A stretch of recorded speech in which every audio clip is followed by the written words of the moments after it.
menyimpulkan bahwa dugaan kuat kematian korban adalah dengan meminum racun berupa zat cyanida masuk ke dalam lambungnya sehingga terjadinya berhentinya fungsi pernapasan.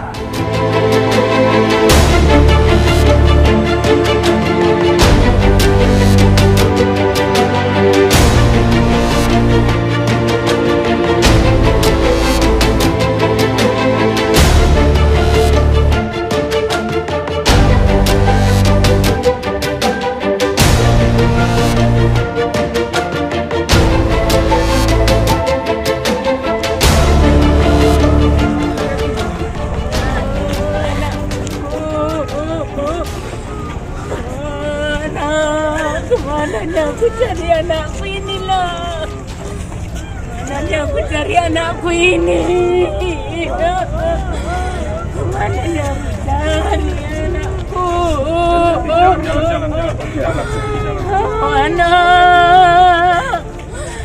Mananya aku cari anakku ini lah Tuhan. Mana aku cari anakku ini Tuhan.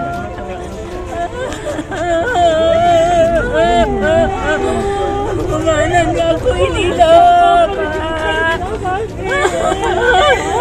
Pergilah kau pergi. Kemana aku cari anakku ini lah Tuhan. Orang tua daripada ibu, orang tua daripada almarhum Arpan Saragih, ya. Bisa kita lihat teman-teman perhatian besar dari media, dan juga selalu kita apresiasi media Samosir. Ini kita anggap sebagai kasus karena masih belum selesai. Ya, Tuhan. Ini berikut adalah istri daripada almarhum. Itunya bayinya anakku ini. Ini adalah ibu daripada almarhum. Itunya bayinya anakku loh Tuhan. Adalah kuasa hukum daripada almarhum Arpan Saragih, Bribka. Ya, beginilah situasi. Tuhan, tolonglah aku Tuhan. Tolong aku Tuhan. Anakku.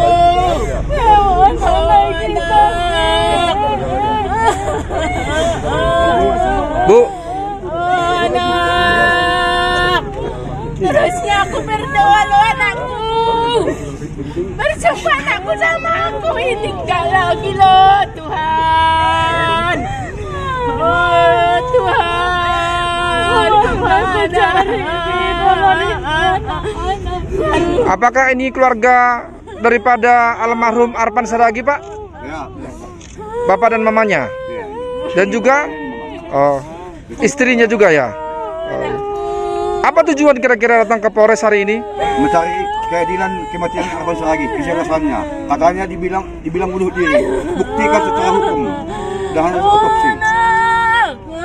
Menurut Bapak tidak bunuh diri? Tidak. Menurut Bapak? Mananya aku anak. Kami rasa nggak bunuh diri. Itu dibunuh kami. Nah ini. Iya. Selamat sore rekan-rekan, kami dari sini dari keluarga Bribka RS. Kami di sini untuk mendatangi daripada press release yang diadakan di Polres Samosir. Iya. Sore ini kami menghargai dan semoga hasil press release ini sesuai dengan harapan dari keluarga almarhum Bribka AS. Jadi demikian, kita lihat dulu nanti apa hasilnya. Sejauh ini kami tidak bisa berkomentar, kan begitu. Jadi terima kasih atas kehadiran rekan-rekan media dan kita tunggu apa hasil dari press release sore ini. Kita saat ini belum bisa berkomentar jauh lebih kenapa kejanggalan atas kematian almarhum Bribka AS. Demikian, jadi terima kasih rekan-rekan. Kita tunggu hasil daripada press release sore ini. Terima kasih. Ya. Apakah istri ada mau sampaikan sesuatu, Bu? Ngomonglah, jangan diam. menanyakan kenapa suami saya jadi seperti ini. Karena dia masih bagus berangkat kerja hari Jumat tanggal 3 bulan 2. Kenapa pulangnya sudah jadi Maya? Ibu memberangkatkan dia kerja, Bu, ya? Saya mau berangkatkannya kerja. Saya udah nggak tahu, anak-anaknya nyariin. Saya nggak tahu mau jawab apa.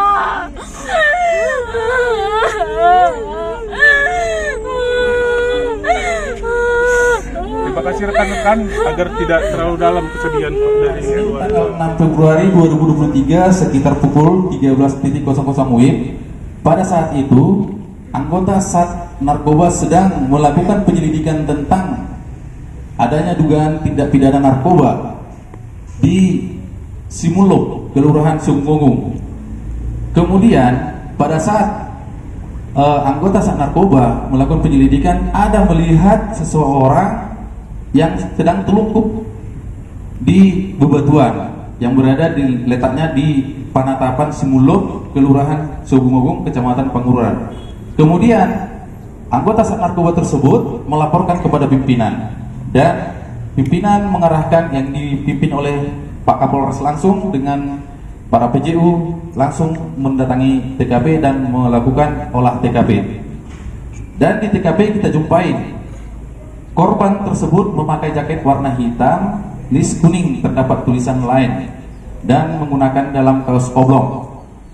Kemudian sekitar 80 cm tubuh korban ditemukan satu buah tas warna hitam merek Asus yang di dalamnya terdapat 19 buah buku pemilik kendaraan bermotor atau BPKB dan 25 buah surat tanda kendaraan bermotor atau STNK. Kemudian di samping sisi tas bagian atas tersebut ditemukan satu buah plastik tulisan Indomaret yang berisikan satu gulungan tali nilon warna biru. Jadi tali nilon tersebut kita temukan di dalam tas.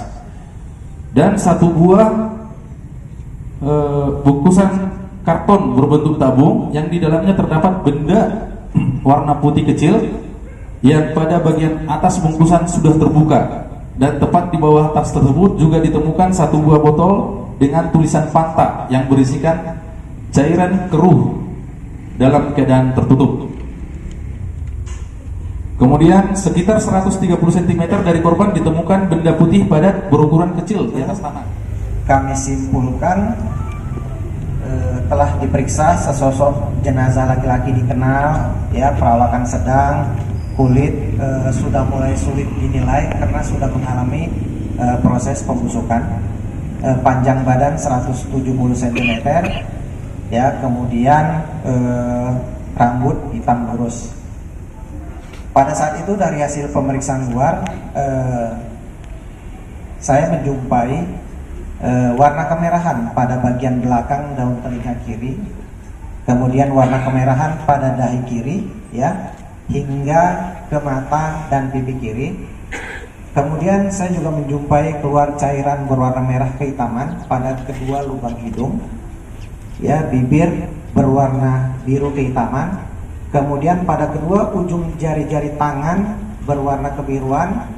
Kemudian dijumpai luka lecet pada tungkai kiri bawah. Kemudian kita lakukan otopsi, pemeriksaan dalam. Di situ saya menjumpai adanya memar, ya, atau resapan darah pada kulit kepala belakang bagian dalam. Kemudian dijumpai resapan darah pada otak bagian belakang.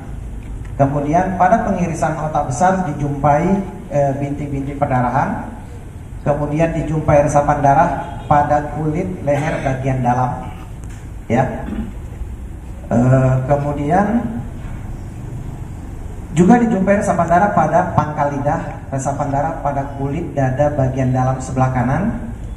Kemudian dijumpai bintik-bintik perdarahan, ya, tardius spot pada permukaan paru dan jantung.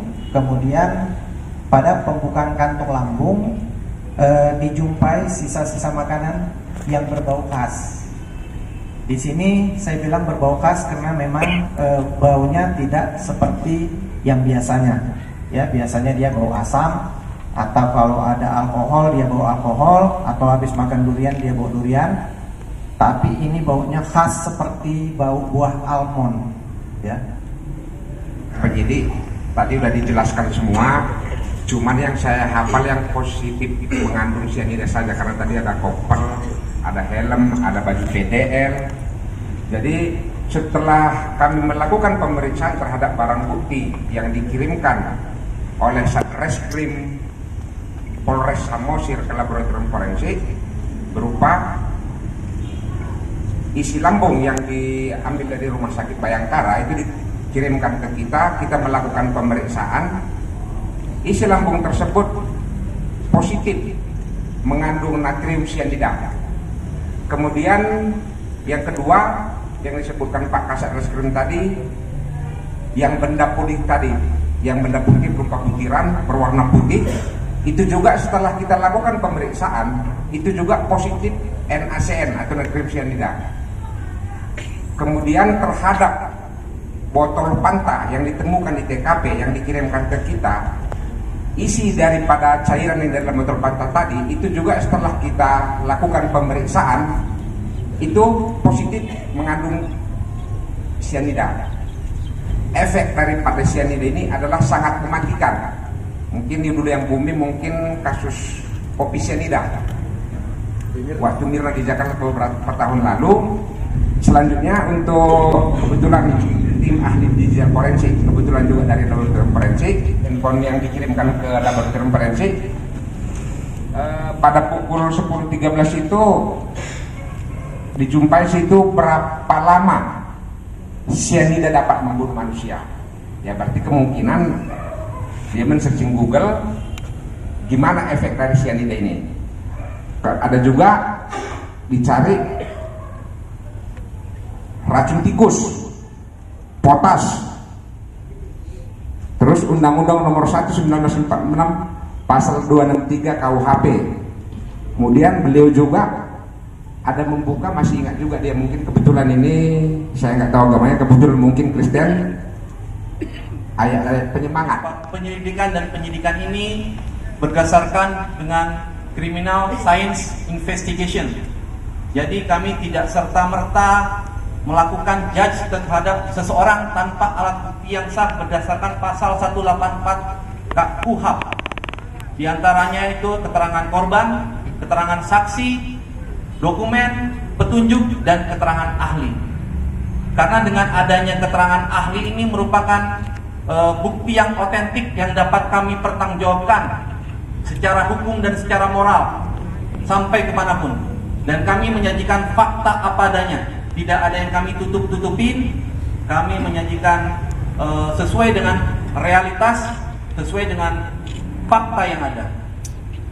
Sehingga dari hasil yang disampaikan oleh Kasat Reskrim, kemudian para ahli, baik dokter ahli otopsi dan master kimia, dan juga dari penyampaian terkait dengan digital forensik daripada handphone yang kami temukan di TKP tadi sudah disampaikan, kami menyimpulkan bahwa dugaan kuat kematian korban adalah dengan meminum racun berupa zat cyanida masuk ke dalam lambungnya sehingga terjadinya berhentinya fungsi pernapasan. Digital forensik yang diwakilkan memang sudah ada perencanaan ataupun riwayat googling yang dilakukan oleh almarhum ini terkait dengan pencarian bagaimana dampak ataupun fungsi potasium pada tubuh manusia, kemudian bagaimana dampak fungsi racun tikus pada manusia, soda api dan lain sebagainya. Terkait dengan perolehan racun ataupun dari mana, tentu kami tidak sampai ke sana karena tidak ada saksi yang bisa menjelaskan hal tersebut. Kemudian juga yang jelas kami menemukan bahwa ada kaitan antara browsing Google dengan fakta di lapangan pada saat di TKP, yaitu penemuan adanya cyanida, kemudian ada kali tambang, dan ada 10 BPKB milik orang lain. Itu yang dapat kami simpulkan pada konferensi pers hari ini, dan tentu saja kami membawa KUPT serta Kasat Lantas bagi para masyarakat yang menjadi korban daripada kelompok-kelompok ini, karena kami sudah melakukan penyitaan terhadap dokumen-dokumen baik SNK maupun BPKB dengan jumlah 214 yang itu merupakan hak daripada para korban.